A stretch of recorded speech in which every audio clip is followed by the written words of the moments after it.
அதான் மேடம். நம்ப முடியாத உண்மை. நம்ப முடியாத உண்மைன்னா, என்ன நடக்குது? நம்ப முடியாம இருக்கே, ஆனா உண்மையா இருக்கே. அந்த மாரி ஒரு ஃபீலிங் வரணும். என்ன நடக்குது? கண்ணுக்கு நல்லா தான் தெரியுது, நல்லா பாக்குது. ஆனா எப்படி நம்புறது? நம்ப முடியாம ஒரு உண்மை. அதான் மேடம்.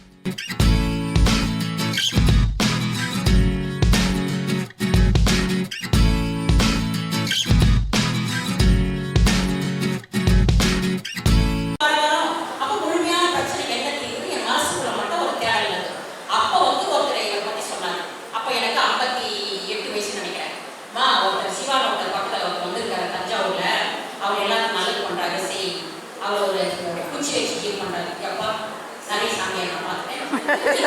புதுசா ஒரு குச்சி எடுத்துக்காங்க. இந்த குச்சிக்கு சமாச்சாரமே நம்ம வேணாம். எனக்கு கரெக்டாக தெரிவாங்க. எனக்கு புதுசா வந்து இந்த குச்சியில செய்யும்போது ஆர்டர் தெரியும். நீ எந்த ஆங்கிள் கிளம்பினாலும் நமக்கு தெரியாது. ஸோ வந்து முதல்ல இந்த அக்கு பஞ்சல்ல ஃப்ரீ எல்லாரும் வாங்குவாங்க. அப்புறம் 20 ரூபா கொடுப்பாங்க. அப்புறம் விடுவாங்க. அப்புறம் 1,50,000 கொண்டு வந்து நிறுத்தி கொண்டு வந்து சர்டிஃபிகேட் கொடுப்பாங்க. இதெல்லாம் ஒரு டாக்டிக்ஸ். அதே மாதிரி இது ஒரு புது ஆங்கிள் ஆரம்பிச்சிட்டாங்க போலது மனசில் நினச்சிட்டு நிறைய பேர் கேட்டாங்க, நோ இப்படி ஒரு டைப் ஆஃப் ஆலயம் வேண்டாம், நமக்கு தெரிஞ்சுக்கிற வச்சு மேனேஜ் பண்ணிக்கலாம் மக்களை அப்படின்னு பண்ணிட்டு இருந்தேன் சார். அந்த ஒரு நேரத்தில் தான் நிஜமாவே சொல்கிறேன், சார் யாருன்னு எனக்கு தெரியாது, என்னை பற்றி சார் தெரியும், ஏன்னா அவருக்கு எல்லாருக்கும் தெரியலையா தெரியும். அப்போ ஒரு அம்மா வந்து என்கிட்ட அழுதாங்க, அம்மா நீ நிறைய பேர் பண்ற ஒரே எனக்காக ஒரு முறை அவர் போய் நீ பாரு, அவர் சொல்ற விஷயம் உனக்காக இல்லை மக்களுக்காக நீ போய் பாருங்க. அந்த அம்மா அழுகைக்காக உடனே அங்கேயே கார் எடுத்துட்டு இவர் சம்மந்தப்பட்ட ஒரு ஆள் போய் பார்த்து, சார் வாண்ட கையில கொடுத்தாங்க சார். உண்மையை சொல்றேன், இது என்னோட சொந்த அனுபவம். வாண்ட கையில கொடுத்தாங்க. இந்த வாண்ட கையில நினைச்சேன் இது என்ன பண்ணி போகுது. வாண்ட கையில எடுத்து நம்ம கொட்ட உடனே சார் ஏற்கனவே நமக்கு தான் எல்லா லெவலில் எனர்ஜி ஓரளவுக்கு இருக்கு இல்லைங்களா, அதை ஸ்டிமுலேட் பண்ணி கரெக்ட் பண்ணுற மாதிரி அந்த வானோட எனர்ஜி நமக்குள்ள ஆக்டிவேஷன் ஆகிடுச்சு சார். அவ்வளோதான். அது வரைக்கும் நான் ஒன்றும் பார்க்கல, உதவும் செய்யலை. நான் பாட்டுக்கு நான் இது வரைக்கும் எடுத்து இந்த கிளாஸை இந்த சப்ஜெக்ட் ஓரியன்டாக பேச ஆரம்பிச்சிட்டேன். மக்கள் அதுக்குள்ள ரொம்ப இன்ட்ரெஸ்ட் ஆக ஆரம்பிச்சிட்டாங்க. இவர் யாருன்னு தெரியாமலே, இவர் பற்றி ஒன்றுமே தெரியாமலே நான் கிளாஸை எடுக்க ஆரம்பிச்சிட்டேன். என்ன விஷயம்னா, ஆல்ரெடி எனக்கு ஒரு 80% எல்லா இடத்துலையும் ஒரு நாலேஜ் இருக்குது. முழுமையாகிறதுக்கு ஒரு சில பிரச்சனைகள் தான் என்னன்னு தெரியல. அந்த ஒரு விஷயம் முழுமை அடையணும்னா அதில் விட்டு போன சில விஷயத்த நம்ம சிவா சாருடைய கிளாஸில் நான் கண்டுபிடிச்சேன். ஸோ அந்த 2 பாயிண்ட் எடுத்து எனக்கு தெரிஞ்ச விஷயத்த கிளப் பண்ண முழுமையாக ஒருத்தர் கேன்சர் கொடுத்துட்டேன். ஒருத்தர் யார் வந்தாலும் ஒருத்தருக்கு விளக்கமாக என்னால் கொடுக்க முடியுதுன்னா சாருடைய ஒரே ஒரு கிளாஸில் மட்டும்தான். உங்களுக்கு சார் இன்னைக்கு நீங்கள் ஏதோ வந்துட்டீங்க கற்றுக்கணும்னு நினைக்காதீங்க, உங்களுக்குள்ள எல்லாமே டியூன் ஆகிடும். ஏன்னா கனெக்ட் பண்ணுறது இறைவனுக்கும் உங்களுக்கும் ஒரு கனெக்ஷன் ஏற்படுத்தி கொடுக்கறது தான் சாருடைய வேலை. இறைவனை நீங்கள் கனெக்ட் பண்ணிச்சுன்னா ராங்காக கைட் பண்ணுவான், அவங்கள கண்டிப்பாக பண்ண மாட்டான். அவங்க பிரச்சனைக்கு தகுந்த மாதிரி இறைவன் நம்மளை கைட் பண்ணுவான். ஸோ அந்த ஆங்கிள் வந்து எனக்கும் ஒரு சில விஷயங்கள் கிடைச்சது. அதுக்கப்புறம் சார் என்ன பண்ணாருன்னா, சாருக்கு வந்து இப்போ நம்ம யார் என்ன எதுவும் தெரியாது, ஆன்மா லெவலில் யாருக்கு என்னென்ன பிரச்சனைகள் என்னென்ன அமைப்புகள் எல்லாமே தெரியும். நீங்கள் இங்கே வாங்க, தொடர்ந்து வந்து சார் பாருங்கள், ஹீலிங் பண்ணுங்கள், கிளாஸ் அட்டன் பண்ணுங்கள். நோ, கற்றுக்கிட்டீங்களா உட்கார்ந்து இருக்கிற இடத்துல நீங்கள் டியூன் பண்ணி அடிச்சுட்டு போயிட்டே இருக்கலாம். அந்த மாதிரி ஒரு கிளாஸ் தான் இந்த கிளாஸ்.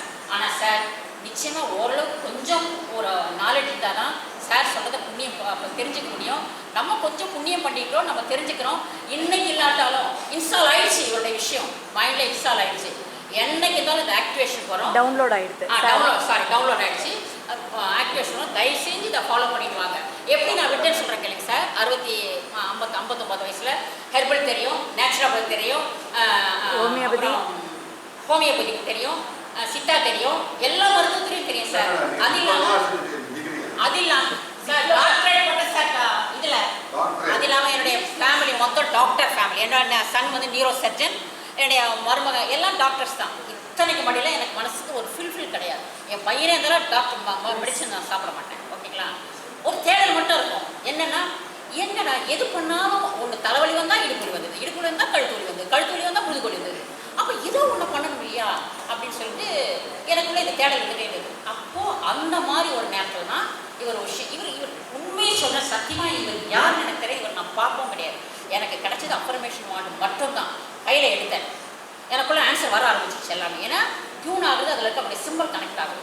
சாரோட எனர்ஜி கிடையாது. ஸோ பண்ண ஆரம்பிக்கும் போது இதை பண்ணு, இப்படி பண்ணு, அப்படி பண்ணு, டியூன் ஆகிடுச்சு. எல்லா மருந்தும் தெரியும் சார். பேய் ஆடுறவங்க, பிசாஸ் போடுறவங்க, எங்கே போனால் அவங்களுக்கு சோல் எலிவேட் ஆகும், யார் மந்திரக்காரன், எல்லாமே எனக்கு தெரியும் சார். ஏன்னா எல்லாருக்கும் பண்ணி பண்ணி பண்ணி பண்ணி எல்லாரையும் டிப்பில் வச்சுருப்பேன். என்ன எனக்கு கன்சல்ட்டிங்னா, இப்போ நீங்கள் வந்தீங்கன்னா உங்களுக்கு வயிற்று வலி வச்சு, இந்த வயிற்று வலிக்கு எந்த ஆள்கிட்ட போனால் வயிற்று வலி சரியாகும்னு ஒரு மைண்டில் வச்சுருப்பேன். எல்லா ஆளுங்களும் தெரியும். அப்போ அந்த ஆளுங்கிட்ட மட்டும் அனுப்புவேன். இதுதான் நான் பண்ணிட்டு இருந்த வேலை சார். அப்படி இருக்கும்போது காலையில் ஒருத்தன் வந்து தீராத கால் வலி சார், அவனுக்கு வந்தான். ஒரு 300 ரூபாய்க்கு ஒரு மருந்து இருக்குது சார், அது வெட்டி வேறா ஏதோ ஒரு பேர், இதை கொடுங்க உங்களுக்கு சரியாக போயிடும். உடனே வாங்கிட்டு போவாங்க. ஆனால் அந்த எண்ணெய் நிஜமாக சரியாக போகும். சாயந்தரத்தில் அப்போ தான் இது புதுசு, இந்த வாண்டை வச்சு இன்னும் சொல்கிறாங்களே, இந்த வாண்டை வச்சு ஹீல் பண்ணி பார்க்கலாம் அப்படின்னு சொல்லிட்டு வாண்டை வச்சு ஹீல் பண்ணேன். இது காசு கிடையாதுங்க, நம்ம ஹீல் பண்ணேன். பண்ண உடனே நம்ம உட்காந்து டக்குன்னு எழுந்திரிச்சிட்டான். ஒரு செகண்ட் யோசனை பண்ணேன். வீடு மொத்தம் மெடிசன்ஸு, மருந்துகள், லேப் எல்லாம் லேப் மாதிரி வச்சுருப்பேன் சார். நான் ஒரே செகண்ட் யோசனை பண்ணேன். என்னுடைய தாட் என்ன, ஏதோ நமக்கு தெரிஞ்ச விஷயம் மக்களுக்கு நல்லது பண்ணணும், அவ்வளோதான். இப்போ காசை வாங்கி அதை பண்ணி இதை பண்ணி பண்ணுறதை விட ஒன்றும் கிடையாது, ஒரு காசும் கிடையாது. இந்த ஒத்த வாண்டை வச்சுட்டு ஹீல் பண்ணால் சரியாயிடுது. எதுக்கு நம்ம இதெல்லாம் பண்ணணும்? நைட்டாக அந்த மருந்துங்க மொத்தத்தையும் டிஸ்ட்ரிபியூட் பண்ணிட்டேன் சார். பண்ணிவிட்டு அந்த வாண்டை எடுத்து அப்போது ஹீலிங் பண்ண ஸ்டார்ட் பண்ணேன் சார். இப்போவும் சொல்கிறேன், நல்லது பண்ணுன்ற எண்ணத்தோடு நம்ம பண்ணும்போது எல்லா கனெக்ஷனும் சார் சொன்னார் பார்த்தீங்களா, நேச்சர்ஸ் எல்லாமே நம்மளோட கனெக்ஷன் ஆட்டோமேட்டிக் நம்மளோட கனெக்ட் ஆகிடுவாங்க. அப்படி யாருனால நம்மளால் முழுமையாக நமக்கு செய்ய முடியாது. ஒரே நைட்டில் எல்லாத்தையுமே என் மைண்ட் லெவலில் தூக்கி போட்டுட்டு நான் ஹீலிங்கில் வந்துட்டேன். அதுக்கப்புறம் தான் சிவா சாரே யாருன்னு எனக்கு தெரியும். இது எதுக்கு சொல்கிறேன்னா, ஏதோ சாரை பார்த்து சார்கிட்ட ஒரு ட்ரெஸ்ஸிங் வாங்கி சார்கிட்ட இது பண்ணினா நமக்கு வரணும் மட்டும் நினைக்காதீங்க. எப்போ வாண்ட் அஃபர்மேஷன் தொட்டிங்களோ உங்களை நீங்கள் எங்கே போகணுமோ அந்த இடத்துக்கு உங்களுக்கு கொண்டு போய் இறைவன் சேர்த்துவான். அதுக்குண்டான வழிமுறைகளை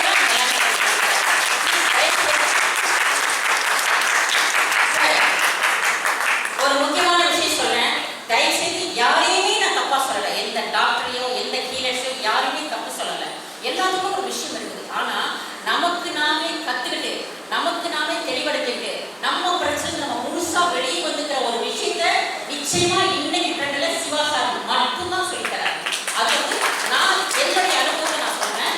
நீங்களும் இந்த நாளடைவில் இதை கண்டுபிடிச்சிருக்கீங்க, பார்க்கலாம், தெரிஞ்சுக்கலாம். இது வந்து ஆன்டிபயோட்டிக்ஸ் சோலர் ஆன்டிபயோட்டிக்ஸ் சரியா மேடம்?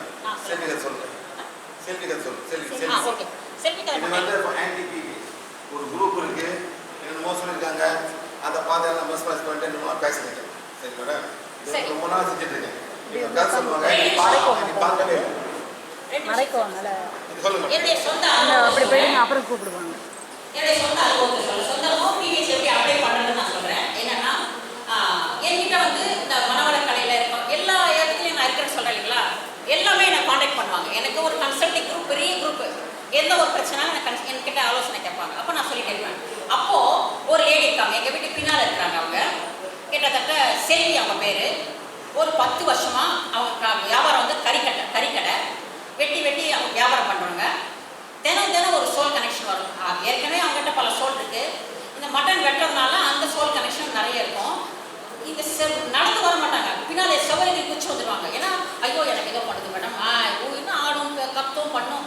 அவங்க வீட்டுக்கார பிரச்சனை தாங்க முடியும். நானும் அவள் மூலயமா தான் எனக்கு நிறைய எக்ஸ்பீரியன்ஸ், நிறைய மதுரக்கார, எங்கள் ஊர் பக்கத்துலேயே கேரளா, நான் வந்து கோயம்புத்தூர் பக்கத்தில் கேரளா, எல்லா மதுரக்காரைகிட்டையும் கூட்டிகிட்டு போவோம். யார் என்னென்ன பண்ணுவாங்கன்னு எல்லாமே தெரியும் மேடம்.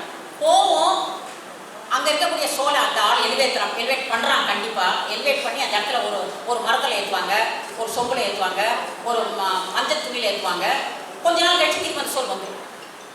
இதுதான் எல்லா இடத்துலையும் நடந்திருக்கிற விஷயம். நான் விளக்கம் கேட்டுட்டு அவங்களும் சொல்லியிருக்கிறாங்க. ஸோ இந்த மாதிரி சோல் எலிவேட் பண்ணுறது இதெல்லாமே நடந்துருக்குது. அப்போ அந்த மாதிரி ஒரு நேரம் நடக்கும்போது ஒரு நாள் ரொம்ப முடியாமல் போயிடுச்சு. அவங்க ஹஸ்பண்ட் வந்தார், அக்கா இனிமேல் இவங்களை வச்சு என்னால் வாழ முடியாது, இந்தாங்க நீ என்னவோ பண்ணிக்கோ, இந்த பொம்பளையை நான் கொண்டு விட்டுட்டேன், நான் தொழிலை பார்க்குறதா குழந்தைகளை பார்க்குறேன், இதை பார்க்குறேன், ஏதோ பண்ணுங்கன்னு சொல்லி கொண்டு விட்டுட்டு போயிட்டாங்க. அதுவா அது கற்றுக்கு வேணும் ஆட்டம். ஆனால் ஒரே ஒரு ப்ளஸ்ஸு, எந்த சோல் ஆனாலும் பண்ணாலும் நான் பயப்பட மாட்டேன். அது ஒன்று தான் ப்ளஸ்ஸு. என்ன வேணும் அவனுக்கு உட்கார அப்படி இப்படி பேசிட்டு. அப்போ எனக்கு தோணுச்சு, இந்த என்னவோ அப்படின்னு சொல்லி இந்த மனுஷன் என்னவோ ஃப்ரீயாக பண்ணுறேன்னு சொல்கிறாரு. இவன் நான் பார்த்துக்கிட்டே இன்னும் ஃப்ரீயாக பண்ணுறேன்னு சொல்கிறாரு. நிஜமாவே என்ன ஃப்ரீயாக பண்ணுறாரு? இது சோல் வாடி கிடக்குது. பக்கத்தில் தான் ஸ்ரீநிதி மேடம் இருக்காங்க. ஸ்ட்ரீட் போகணும் காரில், இந்த குழந்தை காரில் போட்டு பண்ணுற மேடம் தள்ளி இடிக்கிறான். கார் கதவை லாக்க உடைக்கணும் மேடம், அந்தளவுக்கு. ஸோ எல்லாம் சைல்ட் லாக் போட்டு காரில் தூக்கி போட்டு கூட்டிகிட்டு போகணும் மேடம். இவன் அப்போ இவர் யாரும் தெரியாது எனக்கு. கூட்டிகிட்டு போனோம். எதுக்காக நான் கூட்டிகிட்டு போனேன்னா ஏதோ காசுலாம் வெல்வேட் பண்ணுறாங்க, நம்ம காசு கொடுத்து ஓஞ்சி போயிட்டோம், எனக்கு தான் போட்டார் பார்க்கலாம் அப்படின்னு சொல்லி கூட்டிகிட்டு. உண்மை மேடம் நான்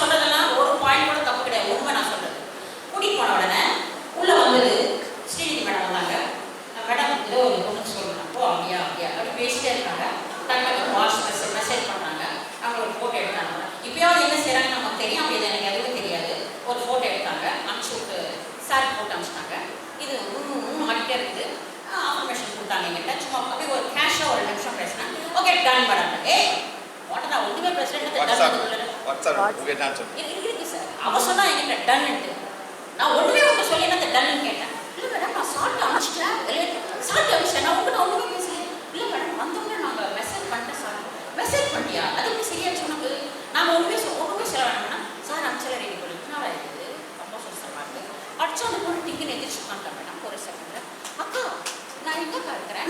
ஏய் இந்த நேரம் நீ காரில் பண்ண கலாட்டா அது இருக்கா நீ என்ன செய்ய கேட்குறேன். நான் அதெல்லாம் சொல்லிச்சு நானும் ஆகிட்டேன். எனக்கு ஒன்றும் இல்லை. ஏய் ஃபோனை காட்டு மேடம். சாரி நான் ஃபோன் அனுப்பிச்சு மேடம். டன் போட்டுருக்காங்க மேடம். இப்போ தான் டன்னு அப்போ போடுவார். இப்போ அதுக்கு போட மாட்டார். அது வேறு விஷயம் சரிங்களா. பார்த்தா மட்டும் போயிடுச்சுருவாரு. சரி ஏதோ பண்ணிக்கிறாங்கப்பா. நம்மளை பொறுத்த வரைக்கும் இது போயிடுச்சு அவ்வளோதான். இன்னைக்கு நம்ம எஸ்கேப். ஏன்னா நான் தானே மாட்டிட்டு உட்காந்துருக்கேன் வீட்டில் வந்து. சார் உண்மை சார் பொண்ணு இருக்காச்சு. இப்போ கிட்டத்தட்ட 6 வருஷம் ஆச்சு சார். இருக்கு சார். இன்னொன்று சொல்ல பாருங்க சார். இது ஒரு டெஸ்ட் மாடல் சரிங்களா. பிஹெச் புதுசு சார். ஒரு வாரம் தான் ஆச்சு. இந்த சோல் வீல் அப்படிலாம் தெரியும். ஆனால் நம்பிக்கை எனக்கு சத்தியமாக இல்லை. இந்த செல்விக்கை விட முன்னாடி விஷயம். ஒருத்தருக்கு என் நம்பர் எல்லா குரூப்பில் போட்டுருவாங்க. அவங்களுக்கு ஏதாவது பிரச்சனை வாழ்க்கை மேடம் பாருங்க. எனக்கு ஒன்றும் தெரியாது. அது வேறு விஷயம் மேடம். ஒரு 6-7 பேர் பர்தா போட்டுட்டு ஒரு முஸ்லீம் குரூப் 2 காலம் டங்குன்னு வந்து இறங்கினாங்க. நான் வந்து என் பையன் எல்லாம் பார்க்குறேன்.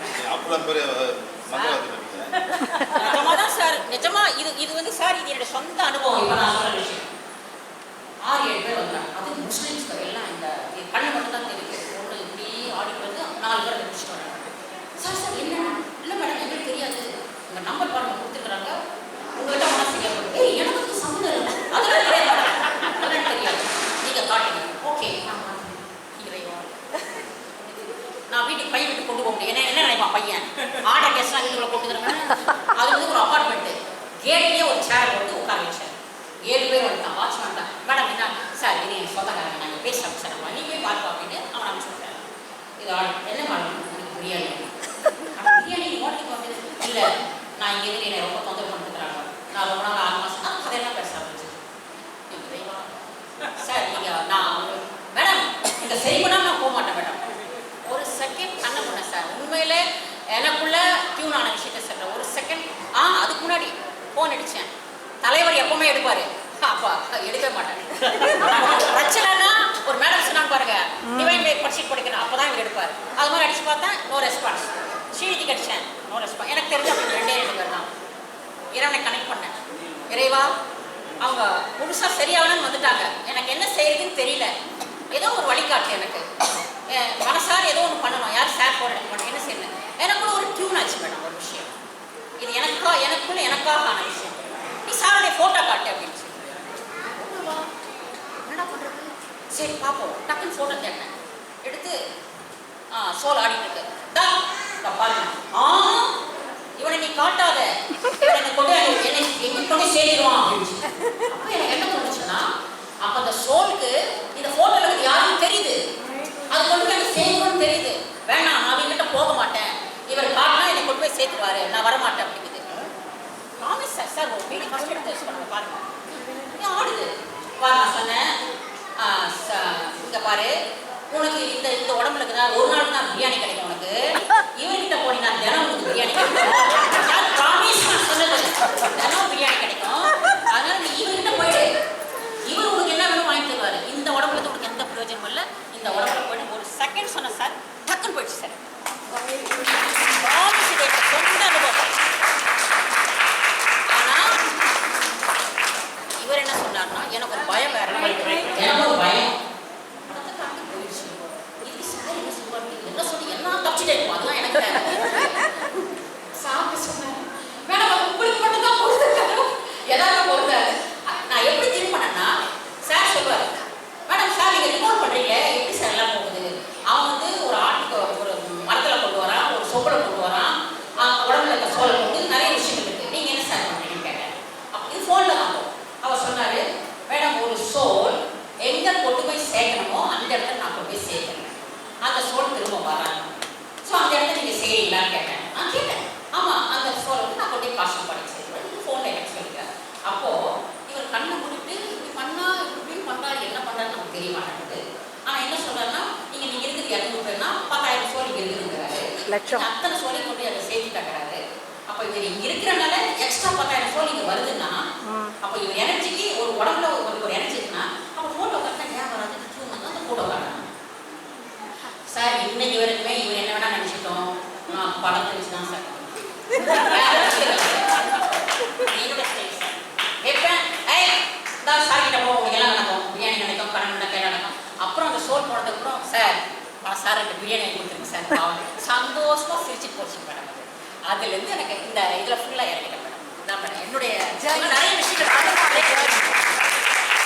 அப்புறம் ஒன்று எடுத்தோம்னா 2 சோல் வராமல் இருக்காது. ஏடிஎம் நான் உள்ள வர மாட்டேன். எனக்கு ரொம்ப ஸ்ட்ராங்காக உண்மையாக சேரணுன்றவங்க அந்த படத்துக்கு வந்துடுவாங்க. இங்கே வந்தால் நம்மளை கொண்டே விட்டுருவாங்கன்ற சோல் வெளியே தான் நிற்கும். அப்புறம் வெளியே தனியாக அது கிளாஸ் எடுத்துக்குள்ள குடிக்கணும்வா. ஆனால் இங்கே இருந்து ஒரு பிரயோஜனம் கிடையாது, சுற்றினே இருக்கிற இல்லையா. அப்படி சொன்னாலும் கேட்கும் மேடம். அது சார் மட்டும் ஒன்று சொல்லுவார், மேடம் நீங்கள் அமைதியாக அதுக்கு தகுந்த மாதிரி பேசலாம் கூட லைனாக வந்துடும் மேடம்னாரு. அப்போ நம்ம எனக்கு பயம்ன்றனால வெளியே போ ஓ அப்படின்னு. அதுக்கப்புறம் வந்து வா வா உன்னை கூட்டி போய் சேர்க்கிறேன், சார் போய் சேர்த்து அப்படி சொல்லி அப்படி நிறைய சொல்கிற போயிட்டு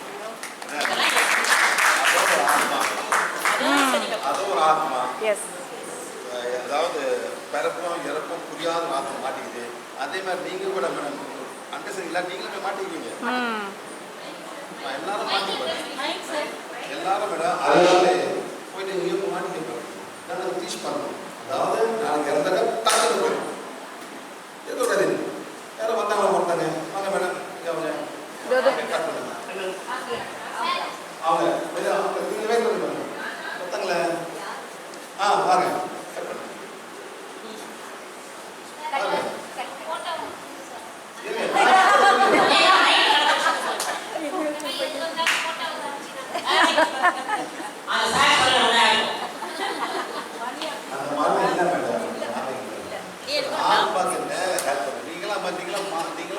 ஃபாலோ பண்ணீங்க ஓட்டப்படியாக நினைச்சி வரும். இன்னும் அவசியம் தேவையில்லை. ஆன் பண்ணிக்கலாம். இதோ வந்து ஆன்டிபிவேஜ் பண்ணுங்க. சொல்லுங்க. என்னுடைய மதர் வந்து ஒரு 6 months-ஆ மதர் அவங்களுக்கு வந்து பேரலிஸ் அட்டாக் வந்து ரைட் சைடு ஃபுல்லா அட்டாக் பண்ணுது. அதுக்கப்புறம் லெஃப்ட் வந்து ஃபுல்லா படுக்கையாவே என்ன வயசு மேடம் அவங்களுக்கு? 80 years old. 80 years old. So Walker வச்சு நடந்துட்டு இருந்தாங்க. திடீர்னு ஒரு நாள் ஹை பிபி இதுவாகி நைட்டே அந்த மாதிரி ஆகிட்டு உடனே அட்மிட் பண்ணோம். டியூப்ல தான் சாப்பாடு போயிட்டு இருக்கோம். ஸோ கொஞ்சம் ஓரளவு பேசிட்டு இருந்தாங்க. ஒரு 3 months நல்லா இருந்தாங்க. ஆனால் ஃபுல்லுமே படுக்கதான். திருப்பி சார் கிட்ட வந்து லாஸ்ட் டைம் நான் வந்து 3 months முன்னாடி வரும்போது நான் கேட்டப்போ சோல் ரெடியாக இருக்குது, நீங்கள் வந்து நான் வழி காட்டுங்க, ஸோ அது வந்து சோல் இதுவாகிடும் அப்படின்னாரு. ஆனால் டெய்லி காமிச்சிட்டே இருந்தோம். அதுக்கப்புறம் திருப்பியும் ஃபுல்லாக அன்கான்ஷியஸ் ஆகிட்டாங்க. என்னென்னா டியூப் சாப்பாடு மட்டும் போயிருக்கும், மூச்சு மட்டும் இருக்கும், கண்ணு திறக்க மாட்டாங்க. ஆனால் நம்ம பேசுறதெல்லாம் கேட்கும், கண்ணில் மட்டும் தண்ணி வரும். நாக்கு வந்து விழுத்துருக்கு உள்ள அடிக்கடி ஆடிக்கிட்டே இருக்கு. ஏதாவது பேசவும் ட்ரை பண்ணுவாங்க, நாக்கு மட்டும் ஆடும், ஒரு பேச்சு கிடையாது, மூச்சு மட்டும் இருக்கும். இப்படியே ஒரு 3 months இதில் 2 வாட்டி அட்மிட். இது ஒரு 10 lakhs செலவு பண்ணிட்டோம். லாஸ்ட்டாக இப்போ வந்து லாஸ்ட் ஃப்ரைடே அன்னைக்கு புதன்கிழமை அன்னைக்கு ஹாஸ்பிட்டல் அழைச்சிட்டு போனோம். திரும்பியும் அவங்க அட்மிட் நாங்கள் வேண்டாம்னு சொல்லி நாங்கள் திருப்பி அழைச்சிட்டு வந்துட்டோம். டியூப் வெளியில் வந்துருக்குன்னு போட்டு அழைச்சிட்டு வந்துடும். அப்போ எனக்கு திரும்பியும் அவங்க படுற கஷ்டத்தை பார்க்கும்போது எனக்கு ரொம்ப கஷ்டமாக இருந்தது. சார் டெய்லி காட்டுறதுனால அதெல்லாம் நான் காமிச்சிட்டு இருக்கோமே அப்படின்னு நான் கான்வென்ட்க்கு ஃபோன் பண்ணுறேன். மேடம் திரும்பி இந்த மாதிரி அட்மிட் பண்ணியிருக்கேன் மேடம், நான் எனக்கு என்ன பண்ணுறதுனே தெரியல, இதெல்லாம் சார் சொன்னதெல்லாம் நான் செஞ்சுட்டு இருக்கேன் அப்படின்னு. மேடம் உடனே சொன்னாங்க, வார்டை எடுத்து நெத்திக்கு நேரம் வச்சு அவங்க சோலோட பேசுங்க அப்படின்னாங்க. நான் வந்து புதன்கிழமை நைட்டு 12 மணிக்கு ரொம்ப கொஞ்சம் சீரியஸாக இருக்காங்கன்னு சொல்லிட்டு போகிறேன். நைட் அப்படி 12 மணிக்கு போனதுனால படுத்துட்டேன். புதன்கிழமை வியாழக்கிழமை கிட்டக்க போகிறேன். எனக்கு அந்த வார்டை வச்சு பேசுறதுக்கு மனசு வரல. ஏன்னா அம்மா இல்லையா, என்னதான் படுத்துட்டு இருக்காங்கனாலும் போயிடுவான்னு சொல்றதுக்கு எனக்கு ஒரு கஷ்டமா இருந்தது. அப்படியே பார்த்துட்டு வார்டு பார்க்காத பேப்பரை மட்டும் காமிச்சிட்டு வந்துட்டேன். அன்னைக்கு நைட்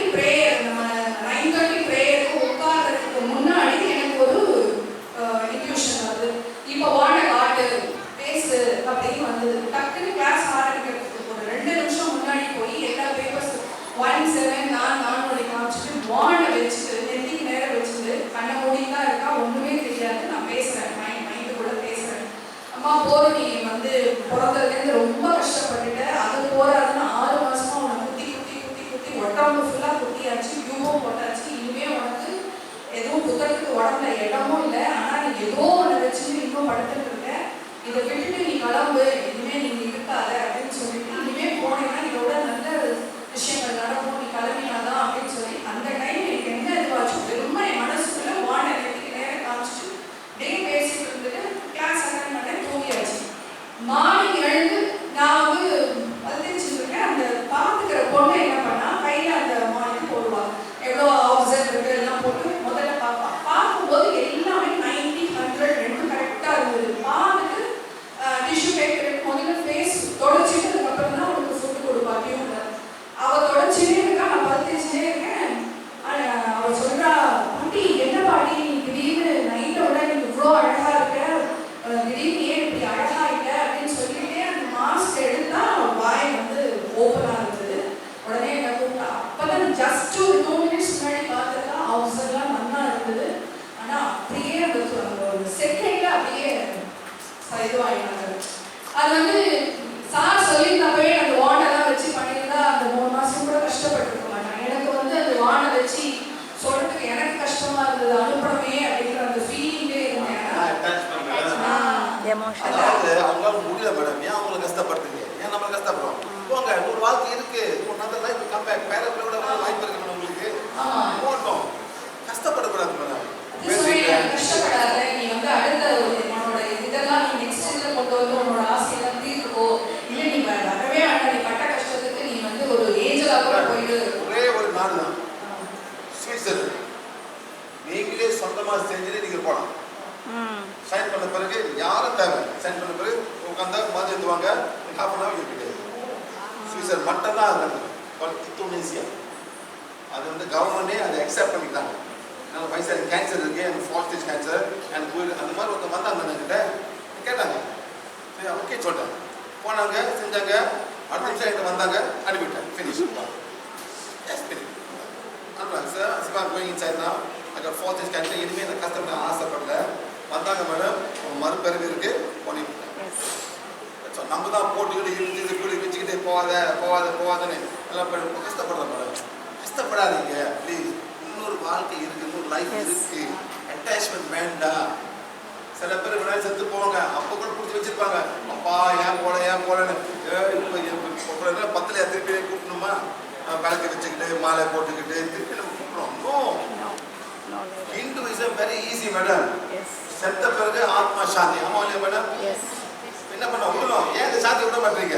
திருப்பி கொண்டு வீட்டில் கொண்டு அதை வச்சுக்கிட்டு கொஞ்சம் போட்டுக்கிட்டு பழம் போட்டுக்கிட்டு அமாவாசை எத்தனை கோயிலுக்கு போய் விளக்கு வச்சுக்கிட்டு அவங்க குழம்பு போகக்கூடாது. ஏன் விளக்கு கொடுத்துறீங்க? ஆத்மா சாந்தி பியூட்டிஃபுல் ஒன். ஆத்மா போகணும். எங்க போய் செய்யுங்க? கடல்ல போய் செய்யுங்க. வாய் நோ எண்ட். என்ன மேடம்? No end. முடிச்சாச்சு கதை. ஆக்சுவலா அவங்க கான்டாக்ட் ஏதாவது வந்து ஃபேஸ்ல தெரிஞ்சிருக்கும். ஆனா ரொம்ப அமைதியா நம்ம சொன்ன அந்த வாண்டை வச்சு ரொம்ப அழகா மாறிட்டு ஃபேஸ் வந்து பீஸ்ஃபுல்லா போயிருக்காங்க அப்படின்னு அப்பதான் தெரிஞ்சது. இதை நம்ம முன்னாடியே பண்ணிருக்கலாமே, ஏன் இப்படி பண்ணோம்? எல்லாரும் பீஸ்ஃபுல்லா போகணும், புத்தி வச்சுக்காதீங்க. கூடாது அப்படின்ட்டு. ஆனா அதுக்கப்புறம் 2 நைட் நாங்க தூங்கினேன். ரொம்ப அமைதியா, எனக்கு தூக்கமே வராது அந்த வீட்டில் படுத்துனா, டிஸ்டர்பன்ஸா இருக்கும் எப்பயுமே. அந்த 2 நாளும் ரொம்ப அமைதியா நான் தூங்கினேன். எனக்கு அது அம்மாவுக்கு பீஸ்ஃபுல்லாக இருக்கு, எனக்கு ரொம்ப பீஸ்ஃபுல்லாக ஆகிட்டேன் அப்படின்னு நான் நினச்சேன். இது சார்கிட்ட வந்து இப்போ காலையில் சொன்னேன், அந்த சோல் வந்து ஏதோ ஆகிடுது, அடுத்த லெவல் போயிட்டு நீங்கள் கவலைப்படாதீங்க அப்படின்னு. எனக்கு அதுவே ரொம்ப அம்மா எனக்கு 4 நாள் தான் ஆச்சு சர்வீஸ் பண்ணாங்க.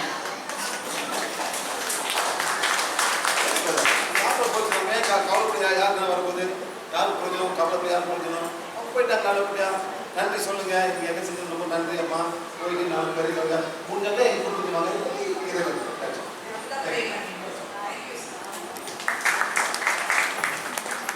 சரி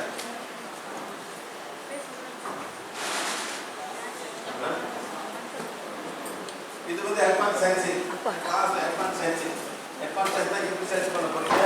எத்தனை ஸ்கூல்ல வந்திருக்கீங்க? நீங்க மட்டும் வந்திருக்கீங்க. அப்புறம் பேசுறேன். உங்களுக்கு இதெல்லாம் புரியாது. ஆனா உங்களுக்கு போன் இருக்கா? நான் கொடுத்துறேன் சார். சித்ரா வாங்க. ஏன் போன் வந்து ஹீட் கிளாஸ் பண்ண கிளாஸ் பண்ணணும்.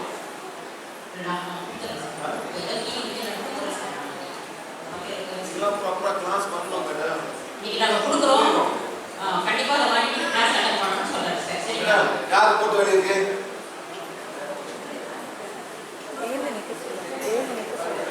எத்தனை மூட்டு மேடம்? ஒன்றா ரெண்டா? ஒரு மூட்டா? வாங்க. அது பிரச்சனை இல்லை. அப்படின்னு சொல்லி கொடுத்துருங்க. அப்ளிகேஷன் பண்ணி கொடுத்துருங்க. கற்றுக்குங்க மேடம்.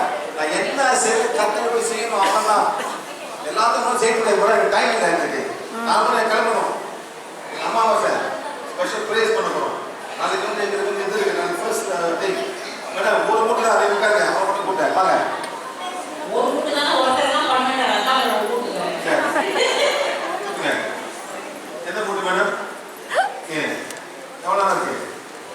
ஒரு வருஷம் பஸ் ஸ்டாப் போதா? பஸ் ஸ்டாப் போயிட்டே இருக்கும். ஒன்று தான் அடிப்பட்டீங்களா? தெரிய வந்துச்சு பாரு. சரி உடம்பு குறைக்க முடியுமா? ஏன் முடியாது?